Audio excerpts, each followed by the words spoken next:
Joining us is David Kern, Chief Economist at the British Chambers of Commerce. Welcome to the programme. And I really wanted to get to the George Osborne speech, David, because cutting the top tax rate, is that going to be crucial? Will that help foster entrepreneurship, as the likes of Boris Johnson are saying? In a perfect world, yes. We have come down the league table in terms of tax competitiveness. And I think cutting the rate from 50 to 45, I don't think it'll go down to 40 today, will be a signal, a symbol that the UK is back in the entrepreneurship competitive league table. Will he do it? I would say 60% probability that he will. It's politically explosive.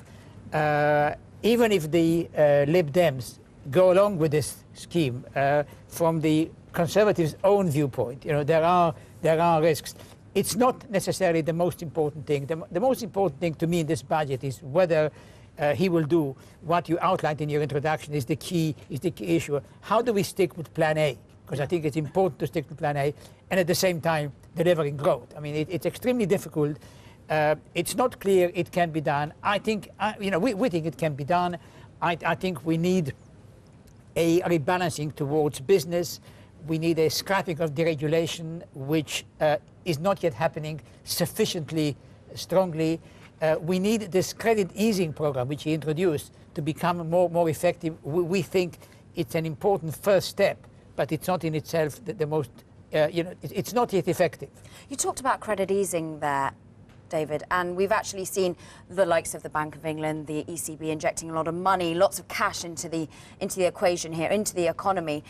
That's meant to be helping businesses, banks lend to businesses. Are we starting to see that trickle through yet? Well, not sufficiently. I mean, QE was necessary. It was vital. It was never enough, because the way they did it was not, to my mind, the most effective way. They have only bought gilt-edged stock. Yeah. And they should have bought, in my view, other things. Corporate bonds? Corporate, and also, even more important than corporate bonds, securitized SME bonds. Because it's the SMEs, the small to medium-sized. Yeah. We could securitize these bonds, these loans into bonds. You could have infrastructure bonds. Corporate bonds would be better than just gilts. But the corporate sector, the large companies have plenty of cash. Yeah. It's the small businesses that don't have enough. So not enough has been done. When we heard the Osborne proposal a few days ago, we said, yes, good first step, but not enough. What you need, in addition, is an SME bank. Yeah. Temporarily in the public sector, eventually privatized, and the Bank of England changing its stance, abandoning this refusal to buy private sector assets, as I say, particularly SME loans, securitized into bonds. So you're focusing clearly on the smaller sized businesses at the moment, not just the bigger ones. This is where the drawbacks are. This is where the shortfalls are. I wanted to get onto the economy because you actually cut your projection for the UK economic growth to 0.6%. That was earlier this month. What can George Osborne do, or indeed the Bank of England, to really stimulate growth a little bit faster? Well, today is George Osborne's day, so we'll focus on him. The starting point is that the deficit, which is huge in the UK, unacceptably large, is nevertheless going to come down to a level, we think, which is about 7-8 billion below what he predicted in November. £127 billion is what they've been targeting. Absolutely. That's what they said. That's what the OBR said. Yep. It will come out. Our calculation is that it's going to be 119, 120 in that range. It's a bit of money to play with. A bit of money to play with. Or, as some say, don't play with anything, just lock it in. Yeah. We think you should halve it. I think you should lock in about 4 billion and try to play around with about 4 billion. And I think the main priority would be measures that stimulate growth, particularly business growth, not consumption, not cuts in VAT. We're against that. I mean, the first thing is business rates. At the moment, business rates are going to go up in April by 5.6%. 5.6 because this was the peak in the RPI last September. Since then, as you know, it came down. It's now below 4%. Yeah. We think this should be scrapped. So that would cost about just over 2 billion. Investment allowances. We need a temporary investment allowance relief, which would incentivize businesses to spend now. I see, to grow, to hire. To hire and to invest, because investment is core. We not only need to grow, we need to rebalance the economy from consumption to investment, from the public sector to the private sector. And youth unemployment. There is now a youth contract scheme, which we think has a good chance to bring in these 1 million people. Yeah.